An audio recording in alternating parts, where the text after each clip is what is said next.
네, 오늘 주제는 행함이 없는 믿음이라는 주제로 여러분과 함께 나누도록 하겠습니다. 사실 야고보서는 별로 그다지 종교개혁 이후에 별로 인기가 없는, 한동안 인기가 별로 없었던 책 중에 하나였습니다. 이제 마틴 루터라고 우리가 위대한 우리 종교개혁자이신 그분께서 당시에는 그럴 만한 상황이었기 때문에, 당시에는 말씀으로 인한 구원이라는 그 핵심의 주제보다는 너무 행함을 너무 강조해서 인간의 구원이 마치 내가 열심히 노력해야 되고 열심히 돈을 갖다 많이 바쳐야 되고 이렇게 해야만 구원을 얻을 수 있다는 천주교라고 그러죠. 그런 어떤 당시의 어떤 그런 구원의 잘못된 개념들에 반박하기 위해서 마틴 루터께서 이제 가장 내걸었던 말씀이 있어요. 그 말씀을 이렇게 앞장서다 보니까 이처럼 야고보서는 참 훌륭한 말씀이지만 당시에는 별로 인기가 없었던 말씀이지만 오늘날에 우리 한국교회, 특별히 그리스도인이라고 자처하는 사람들에게는 아주 중요한 핵심적인 말씀이에요. 여러분, 오늘 이 말씀을 통해서 하나님이 나에게 말씀하신 우리 각자에게, 우리 공동체에게 말씀하는 귀한 말씀을 함께 나누도록 하겠습니다. 야고보서는요, 예수님의 친동생인 야고보가 기록한 편지입니다. 우리 예수님 생전에는 예수님이 자기 가족들에게 전도를 했지만 복음이 전달되지 못했습니다. 하지만 예수님 그 고린도전서 15장 7절에 보면 부활하신 예수를 야고보가 직접 만나요. 자기 형제잖아요. 어릴 때부터 같이 자랐던 부활하신 예수를 직접 만나고 나서 완전히 변화되어 그의 종이 되었고, 예루살렘 교회, 당시에 아주 유대인들이 많이 모여 살던 예루살렘 교회 담임 목사가 됐고요. 사도로서 중요한 직책을 감당하게 됩니다. 그런데 특별하게 야고보서를 이렇게 읽다 보면 막 로마서나 우리 사도 바울이 썼던 바울 서신이야 이런 걸로 구분되지 않고 일반 서신으로 구분되는데요. 굉장히 편하게 쓰여진 책 중에 하나예요. 그래서 우리 일반 평신도라도 누구나 이렇게 읽어도 막 이렇게 마음이 팍 찔리는, 누구나 쉽게 읽을 수 있는, 로마서처럼 아주 막 심오하고 이런 게 아니라 이렇게 읽을 수 있는, 그래서 일반 성도를 대상해서, 그것도 예수 믿는 일반 성도요. 그러니까 사도 바울은 믿지 않은 자들에게 많은 거를 했고 그렇게 복음 전하기 위해서 어떻게 하라라고 썼다면 이 야고보서는 믿는 우리에게 썼던 편지입니다. 왜냐하면 당시에 예루살렘 교회에 있던 우리 사랑하는 성도들이 이제 막 전 세계로 핍박을 당해서 다 흩어지게 돼요. 흩어지면서 여러 가지 문제의 측면이었다는 소식을 이 담임 목사인 야고보가 듣게 되는 거예요. 그래서 담임 목사의 심정으로 다시 한번 이들에게 편지를 씁니다. 당시에는 여러 가지 핍박이 굉장히 많이 있었습니다. 특별히 유대 기독교인들에게 너무너무 많이 있었습니다. 그런데 더 중요한 것은 이 야고보가 이 야고보서에서 강조했던 것은 예보의 핍박이 별로 중요하지 않다는 거예요. 이들 가운데 내부 갈등이 굉장히 많이 있었어요. 왜냐면 여러분 여기 있다가 이제 다 흩어져가지고 로마도 가게 되고 뭐 좋은 동네 다 가다 보니까 이제 그들 공동체 안에 이제 부익부 빈익빈이 생겨난 거예요. 그러니까 잘 사는 사람들은 갑자기 돈 벌어 가지고 잘 살고 못 사는 사람들은 확 못 살면서 이런 상황이 생기면서 교회 안에도 이러한 문제들이 일어나게 됩니다. 사도 야고보는 바로 성도들 간의 경제적인 이런 문제로 갈등하는 이런 것들을 얘기하기 위해서, 그런 문제를 해결하기 위해서 외부의 핍박보다는 내부 갈등, 그것을 해결하기 위해서 썼던 걸로 보게 됩니다. 사실 그때 당시에는 유대 기독교회가 얼마 이렇게 기독교가 공동체로서 형성하기 완벽하게 형성되지 않았던 시기예요.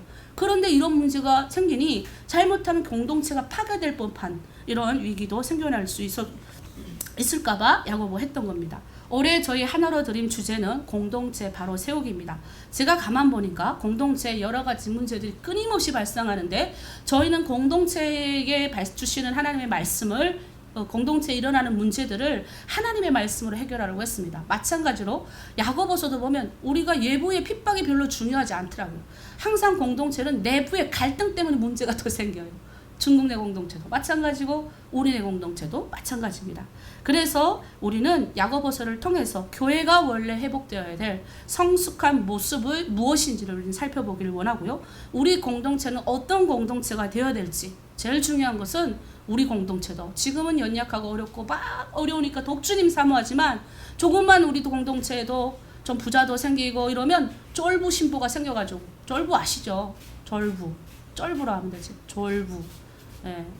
굉장히 돈 많은 흉내를 내는 것처럼 거룩한, 아무리 주님이 제시는 거룩한 교회라도 세속화가 될 수 있다는 겁니다. 그래서 우리는 경종을 울리면서 이 말씀을 들어야 될 줄 믿습니다. 자, 그런데 야고보서에는 한 가지 특징이 있어요. 오랫동안 야고보서를 가지고 있는 많은 사람들에 대한 오해를 한번 해결하도록 할게요. 자, 로마서 3장 28절 말씀을 다 함께 읽겠습니다.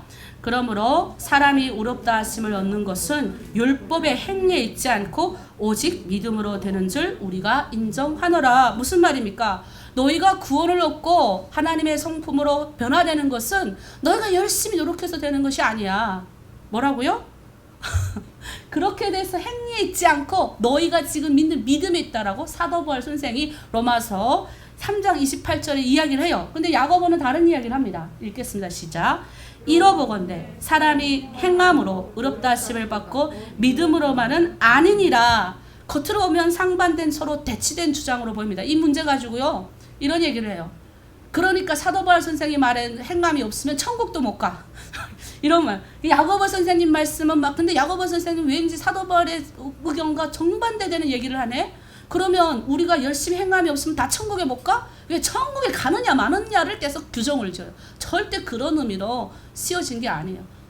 어찌 보면 두 사도는 서로 아주 대치되어가지고 잘못 말하는 것처럼 생각할 수 있지만 전혀 그런 상황이 아니라는 걸 볼 수 있습니다. 당시 두 사도가 문제가 달라요. 내가 이 편지를 쓸 때 어떤 형태로 쓴 문제, 직면하고 있던 문제가 다르다는 것을 알 수 있습니다. 사도 바울은 당시에 율법을 지켜야 된다고 했던 유대교의 주장을 받아들여가지고 오직 팽팽하게 믿음 가지고는 안 됩니다. 율법을 지켜야 되죠 했던 율법주의자들을 대항해서 얘기를 했던 거예요. 이해되십니까? 예. 그러나 야고보서는 그게 아니에요. 야고보는 구원받았잖아. 우리가 구원받은 성도가 세상 사람들하고 똑같이 사는 것이 과연 맞느냐라는 질문을 하는 겁니다. 다르죠? 무슨 말이냐면 예수 믿기 전에 강조점 수신자가 받는 사람이 다른 거예요. 자, 예수 믿기 전에 예수 믿기 전에 사람들에게 말을 하는 거예요. 너희 구원 얻으려면 너희 열심히 돈 가져다 바치고 열심히 너희가 돌을 닦아가지고 예수님을 하나님의 그 구원에 이르는 게 아니야. 너의 오직 믿음으로만 가능해 라고 이야기하는 거예요. 다르죠? 그러나 우리 야고보 선생님은 이미 믿은 자들, 교회 안에서 내가 자칭 예수 믿는다고 말하는 사람들, 내가 구원받았어요 라고 착각하면서 말하는 사람들이 경종을 울리는 거예요. 너희 지금 살고 있는 게 세상에 믿지 않는 자들하고 똑같게 사는데 그게 과연 맞는 거냐? 아니라는 거예요.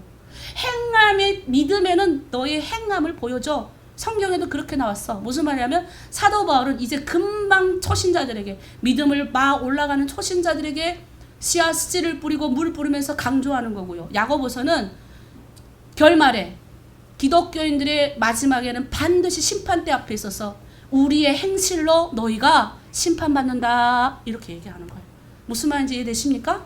네, 아주 중요한 말씀을 강조하고 있는 거예요. 이해되시죠? 근데 이걸 우리가 잘 보면 이게 기독교의 역사를 훑어보면 이 두 개가 다 공존했어요. 절대로 사도 바울이 얘기했던 거 그리고 우리 그 야고보 사도가 얘기했던 게 다 틀린 게 아니에요. 천국 가느냐 마느냐 문제를 얘기했던 거 아니라는 사실을 여러분 아셔야 됩니다. 아직도 이 문제 가지고 인터넷 때려보세요.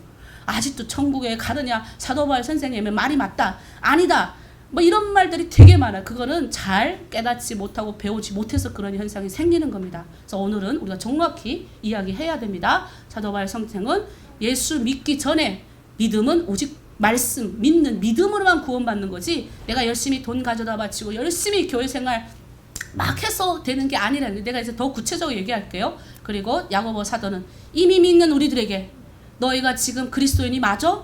정말 너희가 회개하고 예수를 믿은 게 맞아? 그러면 너의 행실이 내가 지금 행동하는 행동이 세상에 있는 사람들하고 똑같다면 그거는 아니야 라고 이야기를 하는 겁니다. 이해되시죠? 자, 예전에도 이런 게 있었습니다. 우리 종교개혁자 마틴 루터, 제가 너무 좋아하는 우리 종교개혁자 마틴 루터 선생님께서 당시에는 종교 이제 천주교가 막 이렇게 향상했을 때 그때 뭐랬냐면 열심히 고행을 해가지고 열심히 돈을 가져다 많이 교회에다 내고 지연은 어떻게 돈을 싹쓸이 끌어모았냐면 아버님이 돌아가셨어. 부모가 돌아가면 연옥이라는 걸 만들어가지고 그 연옥 안에다가 돈을 집어넣어야 아버지가 지금 연옥에서 기다리고 있는 거예요. 천국행 티켓을 얻을 수 있다. 이렇게 돈을 끌어 모았어요. 그러니 당시에는 설교를 해도 다 라틴어를 했어요. 그럼 다 조는 거예요. 앉아가지고 끄떡끄떡. 가뜩이나 지금 제가 한국말로 얘기하는데도 여러분이 좀 좋을까 말까 하는 분들 집중하지 못하고 옆 사람과 얘기하는 분도 계시는데 생각해봐요. 당시엔 라틴어로 얘기를 했어요. 라틴어가 뭐냐면 나도 못 알아듣는 애. 그리고 뭘 했냐면 교회에다가 다 그림을 엄청나게 성화. 그래서 중세시대에는 그림이 발달했어요. 무서운 하나님. 천국은 엄청 내가 가고 싶은 곳으로 그림을 그려놓은 거예요.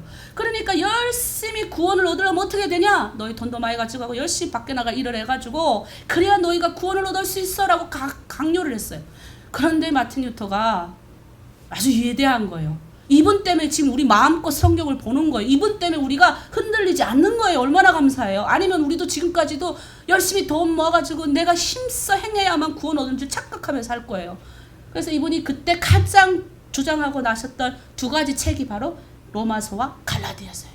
오직 너희는 믿음으로 구원을 얻는다. 너희 행위로가 아니니라. 이렇게 얘기하는 거예요. 하지만 이 시대가 이제 지나고 다시 또 이제 종교 개혁이 또 일어나요. 그게 이제 우리 유명한 존 예술리, 우리 감리교 신학생들 잘 봐야 돼요. 아주 유명한 이분이 뭐라 그러냐면 당시에는 이제 개혁이 한번 일어났어요.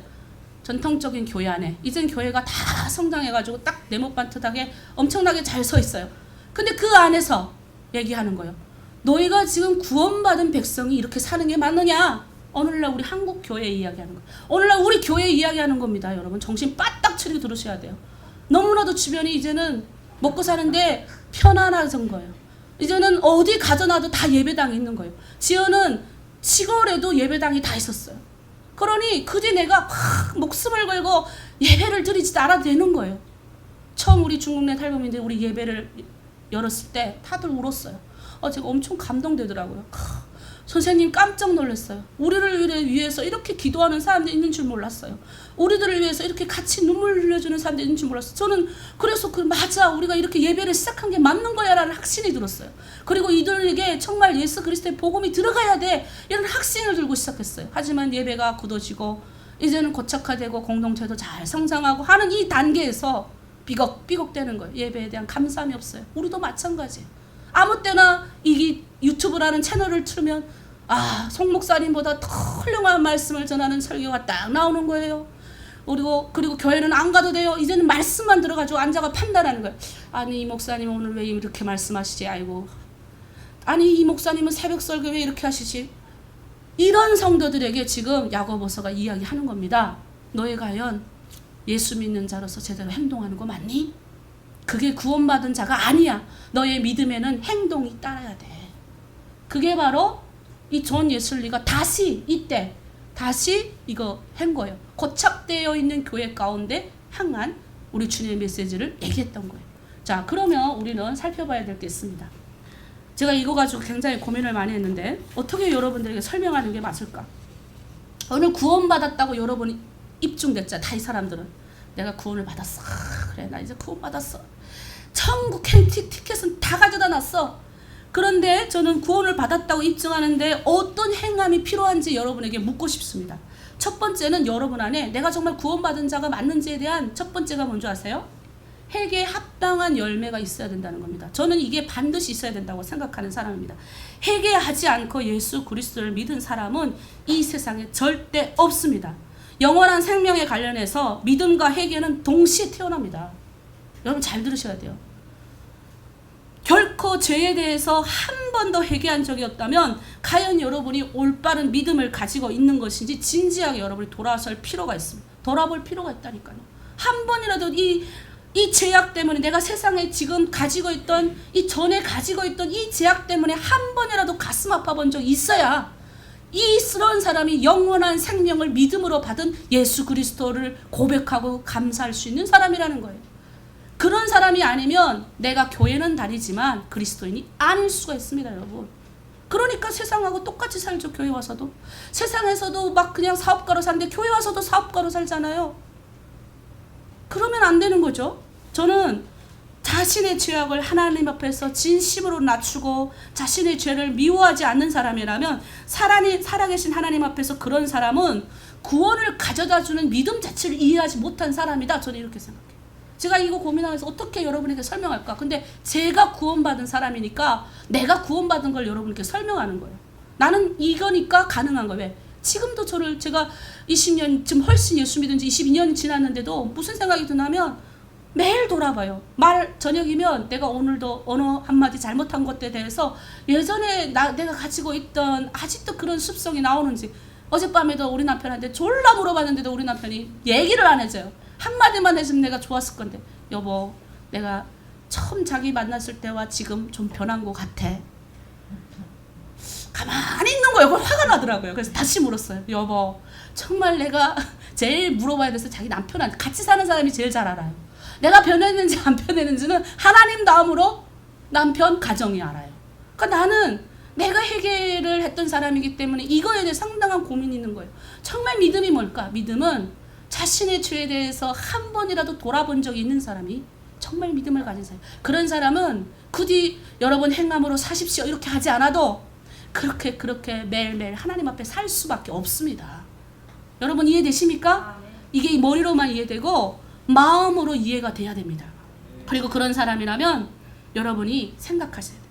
만일 여러분이 죄에 대해서 아무렇지 않고 지금은 대수롭지 않게 여기고 주일날 예배에 참석하는 것에 대해서 가슴이 아프지 않고 누군가가 일평생 단 한 번 겨우 드릴까 말까 하는 이 예배를 우리는 매일매일 드리면서 고착화된 이 예배 가운데 과연 하나님이 오늘날 우리 한국교회에 우리들에게 말씀하시는 것이 뭔지를 우리가 발견하지 못한다면 과연 우리는 마귀의 믿음을 갖고 있는 것과 다를 바 없어요. 마귀가 별개 마귀입니까? 세상 걸 가져다가 세상 거에 있는 믿음을, 세상 거에 있는 그게 돈을 더 많이 따라가고 세상 거에 있는 걸 더 많이 가지는 게 그게 믿음이 그게 더 높은데요? 이 하나님 믿음보다? 온라인으로 예배 드리지 말란 말 안 해요. 우리 다 온라인으로 드리지 않습니까? 그래서 더 성령을 의지합니다. 이 메시지가 전파되어질 때 내가 전하지 않고 나도 한계에 부딪혀요. 컴퓨터 지금 안 열려. 안 보여요. 한계에 부딪히는 이 상황 가운데서 성령께서 그들의 각 사람 마음 가운데 팍 들어가서 생명의 복음이 전달되어지기를 원합니다. 오늘 아침도 우리 교육자들이 붙여 앉아가지고 기도한 게 그거예요. 우리의 힘으로 안 되는 거예요. 여러분을 깨우치고 바꾸실 분이 누구라고 생각하십니까? 그분밖에 없어요. 근데 그분 앞에 가야 그분을 만나죠. 세상의 가치관으로 살아가는 것이 아닙니다. 여러분, 우리가 주님의 안에서 점차적으로 주님의 성품을 닮아가는 것도 바로 나를 돌아볼 때 가능한 일입니다. 두 번째는요, 경건 실천이 진정한 믿음을 가지게 합니다. 우리 한번 읽어볼까요? 시작. 개인적으로 말씀을 읽지 않고 은밀한 중에 하나님께 부르짖지 않고 영적인 것에 관심이 없는 사람은 진정한 믿음을 가졌다고 보기가 어렵습니다. 사실입니다, 여러분. 영적인 것에 관심이 없는데 교회에 온다? 물론 이런 간증도 들었어요. 주일 계속 저 뒤에 앉아가 계속 졸았대요. 그런데 와이프가 너무 교회 가자 그래서 20년을 와이프는 맨 앞자리, 자기 맨 뒷자리에 앉으셨대요. 근데 오늘 끄덕끄덕 조는데 성령께서 너 그만 자라고 머리 뒤통수를 빡 때리더래요. 그래가지고 그분 벌쩍 놀랐는데 자기는 초등학교 졸업생이래요. 근데 하나님이 갑자기 그 설교 말씀이 막 들리게 하셨대요. 그리고 지금 목사님이 되셔서 저 익산에서 목사하시고, 제가 신학교 다닐 때는 신학교 거의 60 되셨어요. 근데 오셔가지고 얼마나 그 말씀의 열정이 강하신지, 그러니까 그때 은혜 받으시고 그때 다시 중학교, 고등학교 졸업장 다 따시고 대학교 가시고 대학원까지 오신 분이에요. 대단하시죠? 그러니까 뒤통수 얻어맞고 왔대요, 자기는. 그러면 그 간증을 항상 우스갯소리를 하셔요. 그리고 젊은 신학교 같이 공부하셨던 신학생들한테 계속 성경 가르치면서 나처럼 뒤통수 맞지 말라고 계속 이렇게 하셨어요. 그런 말 들으면서 그래, 목회자는 누군가 저 제일 뒤에 앉아서 듣다가도 어느 날인간 성령께서 그를 깨우쳐 주실 거지 라고는 얘기를 해요. 근데 보편이 뭐냐면 일상적인 하나님의 만남은, 그 사람은 정말로 그렇게 하지 않으면, 하나님이 때리지 않으면 그 사람은 하나님께 올 수 없으니 그렇게 하신 거고, 일반적인 경우는 하나님의 말씀을 읽어야 됩니다. 하나님 앞에 기도해야 됩니다. 은밀한 중에 하나님 앞에 무릎 꿇고 단 1분이라도 하나님 이렇게 할 수 있어야 돼요. 그래야 그 믿음이 친정 하나님 앞에 있는 것, 그 영적인 것에 좀이라도 사모할 수 있어야 돼요. 그런 사람들이 여러분 되기를 바랍니다. 그리고 영적인 성장에 관심을 가져야 합니다. 세 번째는 읽겠습니다. 그리스도인들은 자신의 의지와 판단을 내세우지 않고 오직 주의 말씀에 순종해야 합니다. 순종은 그리스도의 의무와 책임입니다. 저는 이거 엄청 훈련받았어요. 제가 순종 안 하면 하나님이 뺑글뺑글 돌려서 어디다 집어넣으시고 또 순종 안 하면 또 뺑글뺑글 어디다 집어넣으시고 그렇게 힘들게 근데 그때 제가 깨달은 게 하나 있어요. 뭘 깨달았냐면 일단은 내 마음에는 맞지 않아도 일단 아멘 하고 보자. 무슨 말인지 아시죠? 그때 너무 이렇게 당하니까 하나님, 당한다는 말 표현이 그런데 하나님이 나를 훈련시키니까 그걸 알거든요. 나도.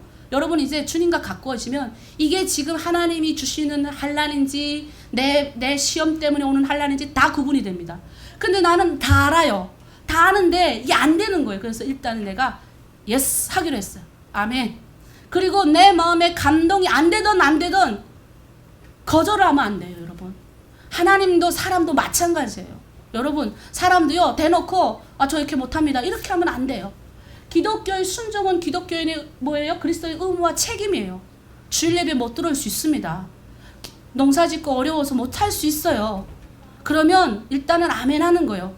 아멘하고 기도해 보는 겁니다. 못 들어올 수 있죠. 근데 그거를 다른 사람들의 마음에 불편함을 끼치고 공동체의 유익에 불편함을 끼치면서까지 말하는 행동과 어휘는 그리스도인이 아니다.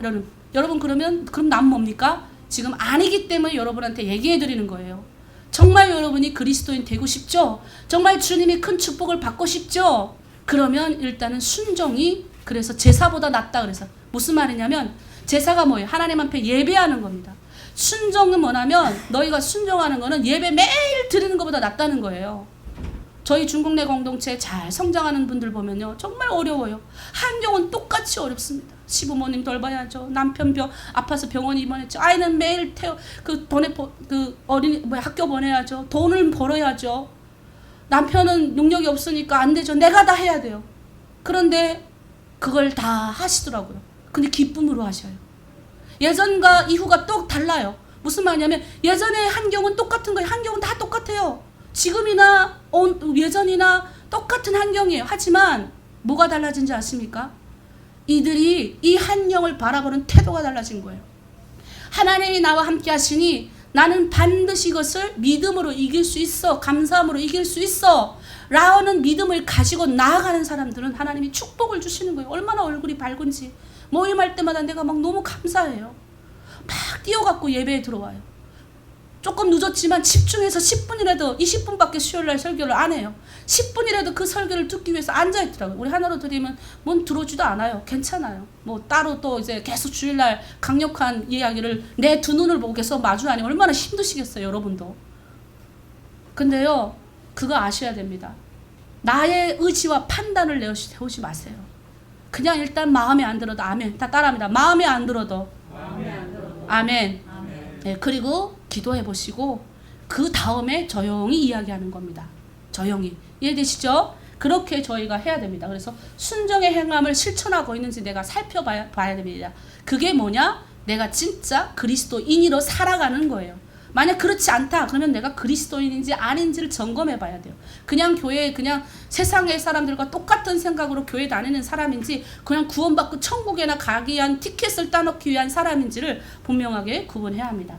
자, 두 번째 합니다. 선한 행함이 없는 사람들은 그럼 어떤 사람들과 똑같아요. 믿음이 있다고 주장하지만 죄를 고백하지도 회개하지 않는 사람들은 행함이 없는 사람입니다. 똑같습니다. 제가 보면 열심히 교회에서 출석해서 행함 이웃을 봉사하고 나눔하는 사람은 다 제가 이게 대화가 돼요. 이렇게. 어제도 얘기하는데 우리 실장님들과 대화하는데 대화가 되는 거예요. 옛날 대화 안 됐어요. 이게 말하면 이게 영적으로 딱 부딪혔어요. 말하면 부딪히고 무슨 부딪히냐면 싸웠다는 게 아니에요. 이게 흘러가야 되는데 흘러가는 느낌을 못 받았는데 지금은요. 서로 영적으로 서로 주고받고 자신의 공동체를 위해서 기도하고 자신의 공동체 어려운 사람들의 사정을 설명하고 그리고 자기들의 얘기는 안 하더라고요. 자기가 아프면 얘기를 안 해요. 그래서 제가 얘기하시라고 우리가 기도해 주겠습니다. 이런 얘기를 했는데 이게 중요합니다. 행함이 없는 사람. 믿음은 있어요. 내가 예수 믿습니다 이렇게 하지만 아무런 이런 행함이 없는 사람은 예수에 대한 고백이 없는 사람이에요. 그러면 어떻게 보이냐면 우린 다 알아요. 예수 진짜 믿는 사람들은 딱 보면 알아요. 인격이 약간 그 인격은 가식적인 인격으로 보일 수밖에 없습니다. 다 보인다니까요. 가식적인 인격이 되면 안 돼요. 이거는 완전한 독입니다. 독. 정신을 차리셔야 돼요. 믿음의 행위가 있는지 자신을 항상 살펴야 됩니다. 행함이 없는, 읽겠습니다. 시작. 행함이 없는 신앙 고백자들처럼 교회와 성도들에게 상처를 주는 자들이 되지 말아야 합니다. 자신이 교회와 사람들에게 방해하는 자가 아니라 섬기는 자인지 살펴봐요. 무슨 말이냐면 행함이 없는 신앙 고백자 이렇게 표현했는데 제가요. 신앙 고백은 해요. 주는 그리스도십니다. 그리고 우리 매일 고백하잖아. 신앙 고백. 나는 하나님 아들임을 하나님 아들이 나를 위해 죄를 짓고 나의 죄를 다 십자가에서 하고 내가 천국에 가는 걸 믿고 나의 몸에 영원히 부활되는 건 믿습니다. 맨날 고백하는데 뭐는 없는 줄 아세요? 행함이 없는 사람이에요. 이런 사람들은 특히나 교회 안에서 공동체 안에서 상처를 엄청 줘요. 특히 목회자들한테 가장 큰 상처죠. 리더한테 가장 큰 상처를 줘요. 얼마나 상처된 줄 아세요? 리더들은 다 들어가서 하나님 앞에 무릎 꿇고 울어요. 여러분 제가 울어요. 힘듭니다 진짜. 우는 거 얼마나 힘든 줄 아세요? 속이 벌렁벌렁거리고 아유 하나님 왜 이렇게 하십니까? 이렇게 얘기해요. 여러분 상처 주는 게 좋으세요? 싫잖아요. 근데 보면 그렇게 상처 주는 사람들이 다 행함이 없는 신앙. 그냥 나 고백합니다. 눈물은 엄청 많이 흘러. 찬양하고 경배할 때 눈물 엄청 많이 흘러요. 그런데 실제적인 공동체 안에서는 아무 유익이 없는 거예요. 상처를 주는 행위. 자신이 교회와 사람들에게 방해자가 아닌 섬기는 사람인지 잘 봐야 돼요. 억지로 하면 안 됩니다. 우리 제도적인 지금 오늘 야고보서는 제도적인 교회에 던지는 날카로운 메시지예요. 이제는 그만큼 뭐예요? 너희가 다 흩어져가지고 로마 이런 데 가면 이 유대인들은 또 머리가 좋아가지고 인차 다들 부자가 됐어요. 근데 가난한 사람도 있을 거잖아요. 그럼 교회 안에 가난한 사람 부자가 들어오는데 이들 간에 막 갈등이 생기는 거예요. 그리고 먼저 믿은 사람, 후에 믿은 사람들까지 갈등이 생기는 거예요. 교회 안에. 그러니까 사도 야고보는 이런 얘기를 해요. 겉으로의 유대인이라고 받는 핍박보다 너의 지금 내부적인 갈등이 더 심해. 이걸 어떻게 해결할 거냐? 그러니 너희 그리스도인인지 맞는지 점검해보라는 거예요. 너희 그리스도인이 맞다면, 믿음 있는 사람이 맞다면 너희는 어떻게 해야 되냐? 섬겨라. 그리고 행함으로 실천해라. 리더들에게 잘해야 돼요. 오늘에도. 실장님들이 매일 한 주에 한 번씩 여러분들 전화하잖아요. 그러면 여러분들도 거꾸로 실장님 좀 괜찮냐고 전화 올 때 실장님네도 가을 고대 하셨냐고 너 찾아오면 실장님 괜찮아졌냐고 저도 목사지만 저도 목사님 힘 안 드세요 이런 문자 메시지 가끔 받으면 좋아해요.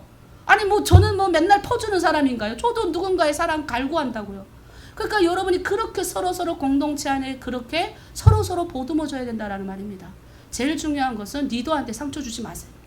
100% 리더한테 상처 주는 사람 얼마 못 갑니다. 하나님이 그만큼 또 타격을 주셔요. 그분한테 또. 제가 보니까 내가 옛날에 리더한테 상처 많이 줬더니 그대로 나한테 다 주시더라고요. 그래서 제가 경험을 해봤기 때문에 얘기하는 거예요. 똑똑하다고 착각하는 사람들이 리더를 공격하거든요. 네, 마찬가지예요. 리더 공격하는 사람 똑똑하다고 나처럼 착각한 사람들이 공격할 가능성이 커요. 말씀을 정리하겠습니다. 이거 같이 읽겠습니다. 시작. 서로 사랑하고 섬기는 아름다운 공동체로 성장하기를 기도합니다. 사도 야고보에는 이거 하고 싶었던 것 같아요. 결론은 너희 그리스도인이 맞아? 그러면 이거 해. 그 안에서 겉으로의 핍박보다 더 중요한 건 너희끼리 서로 사랑하고 섬겨. 그리고 믿음 있는 자야? 그러면 실천하자고. 한국교회가 코로나19로 어려운 가운데 있습니다. 하지만 제가 오늘 우리 노예에서 온 이걸 다 이렇게 보면서 가슴이 아팠어요. 다 삭감됐어요. 그래서 작년에 우리도 지원받던 게 우리 걸 잘랐더라고요. 속이 막 아침에 부글부글 올라오더라고요. 우리는 왜 자르지? 아니 우리가 제일 많이 하는데 왜 우리 것만 다 잘랐지? 그런데 그래 자를 때는 다 이유가 있을 거야. 또 이제 감사합니다. 그거 보면 처음에는 부글부글 올라온 마음 잠재우고 그리고 기도했어요. 그 자리에. 왜냐면 내가 화나면 주일날 설교를 못하니까 딱 엎고 하나님 우리 교회는 더 부흥해서 더 흘러버리는 교회가 되면 되죠 뭐. 이거 그까짓 거 제가 30만 원도 안 받으면 어떻습니까? 근데 계산해 보니까 한 달에 30만씩 12개월하면 360만 원인 거예요. 그래도 하나님 360만 원 괜찮습니다. 이런 마음을 제가 품었습니다.